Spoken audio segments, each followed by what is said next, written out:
ئەمڕۆ چلەی کاک مەحموود بێسەریە. 40 ڕۆژە لە ناومانە نەماوە.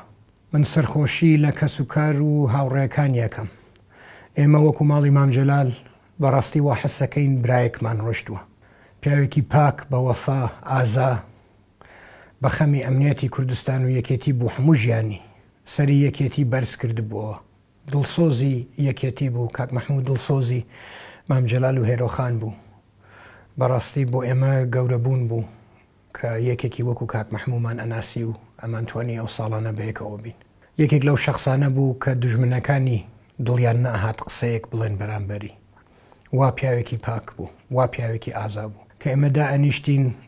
من وا حسمە کرد لەگەڵ قوبادیان لاهور دانیشتوم. من دڵنیام کە سوکاری لەسەر ڕێبازەکەی بەردەوامە بن و دڵنیام چۆن کاک مەحموود سەری یەکێتی بەرز کردەوە، دڵنیام ئەوانیش هەروە وەکو کاک مەحموود سەری یەکێتی بەرزەکەنەوە.